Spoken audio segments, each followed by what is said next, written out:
د خدای وحدانیت قربان دی شي. سیدنا ابي هريره رضی الله عنه مبارک د رسول کریم صلی الله علیه وسلم څخه روایت کی چې د الله رسول صلی الله علیه وسلم و فرمایل وهغه صحابه کرامو ته چې په رسول کریم صلی الله علیه وسلم باندې شاوخوا راګرځېدلي وه ورسره ناست وه. رسول کریم صلی الله علیه وسلم ودوی ته وفرمیل چې تاسې ماته د شپږو شیانو ضمانت راکئ، زه به ستاسې د جنت ضامن سم. د الله رسول صلی الله علیه وسلم و صحابه کرامو ته یو لوی پیغام ورکړی دی. د الله رسول صلی الله علیه وسلم د الله جل جلاله له طرفه و انسانان ته پیغامبر دی و صحابه کرامو رضوان الله تعالی علیهم اجمعین ته یو لوی پیغام ورکوي. هغه دا دی چې تاسې ماته د شپږو شیانو ضمانت راکئ، زه به ستاسې د جنت ضامن سم. خو د مؤمن مسلمان دپاره در ټولو لویه کامیابي هغه دا ده چې الله جل جلاله یې د جهنم د اوره وساتي او جنت ته یې بوځي. ځکه په قرآن عظیم شان کې الله جل جلاله د مؤمنانو په باره کې چې کم کسان جنتیان دي د هغو په باره کې فرمایي ذلك الفوز الكبير إن الذين آمنوا وعملوا الصالحات لهم جنات تجري من تحتها الأنهار ذلك الفوز الكبير. دا در ټولو لویه کامیابي ده چې الله جل جلاله و مؤمنانو ته چې د نیکو اعمالو والی الله جنت ورکي. نو رسول کریم صلی الله علیه وسلم چې د قرآن عظیم شان در ټولو اول حافظ دی، د الله جل جلاله دغه مبارک کتاب پر ده باندې نازل سوی. د ټوله قرآن عظیم شان د آیاتو خلاصه موږ او تاسو ته په دغه حدیث شریف کې بیانوي. د مؤمن مسلمان در ټولو لویه کامیابي چې هغه جنت دی او د جهنم څخه خلاصون دی د الله رسول صلی الله علیه وسلم موږ ته په مختصر الفاظو کې بیانوي. رسول کریم صلی الله علیه وسلم چې کله دا وویل چې تاسې ماته د شپږو شیانو ضمانت راکئ، زه به تاسو ته د جنت ضمانت درکم، نو صحابه کرامو رضوان الله تعالی علیهم اجمعین د رسول کریم صلی الله علیه وسلم څخه پوښتنه کوي.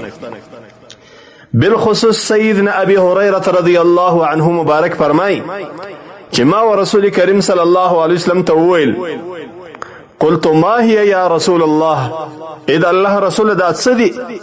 د کومو شپږو شیانو ضمانت موږ ته درکو چې ته به موږ ته بیا د جنت ذمواري راکوې؟ رسول کریم صلی الله علیه وسلم ورشي قال الصلاة والزكاة والأمانة والفرج والبطن واللسان. رسول کریم صلی الله علیه وسلم شپږ شیان ور یاد کړل.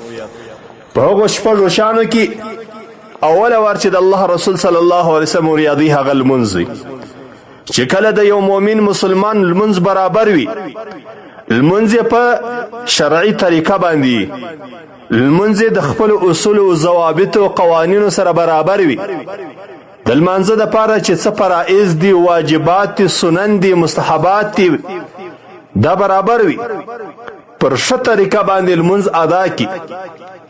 لکه څنګه چې رسول کریم صلی الله علیه وسلم لمونځ موږ ته راښولی دی، پر هغه طریقه باندې یو مؤمن لمونځ ادا کړي.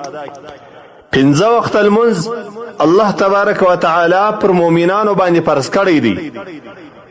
پر مؤمنانو باندې 5 وخته لمونځ فرض دی چې کله یو سړی 5 وخته لمونځ د خپلو شرایطو سره صحیح ادا کړي. دا یو. دویم چې کله یو مؤمن مسلمان ته الله جل جلاله مال او دولت ورکړي، د مال او د دولت د ورکړې وروسته دغه سړی د دغه مال زکات ادا کړي.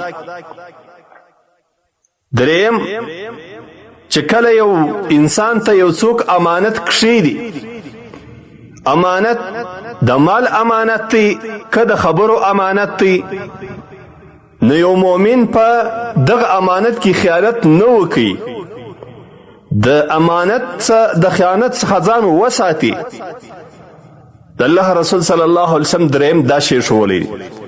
څلرم، الله جل جلاله مؤمن ته د هر مؤمن سره نفس او شیطان سته، چې کله یو مؤمن مسلمان د نفس او د شیطان د وسوسو د پریبو څخه ځان وساتي، د خپل عورت حفاظت وکړي، خپل عورت په غلطه طریقه باندې نه کې استعمال. د عورت حفاظت یعنی د عورت استعمال پر ناجائزه طریقه باندې، پر حرامه طریقه باندې د دې څخه د خپل عورت وساتي. پنځم، د الله رسول صلی الله علیه وسلم چې شي هغه د خپل نس حفاظت دی، چې سړی خپل نس د حرامو څخه وساتي. د هر مؤمن دپاره د الله جل جلاله حکم دا دی چې دی به د خپل نس او ګیډې حفاظت کوي، د حرامو څخه به ساتي. شپږم، هغه د ژبې ساتل دي. د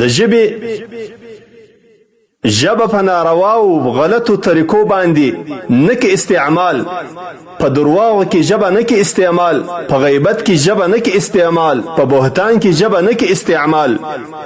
د دغو شپږو شیانو ضمانت د الله رسول صلی الله علیه وسلم د صحابه کرامو څخه غوښتی دی چې تاسې ماته د دغو شپږو شیانو ضمانت راکړئ، د دغو شپږو شیانو لحاظ او ساتنه وکړئ، زه به ستاسې د جنت ذمواره شم.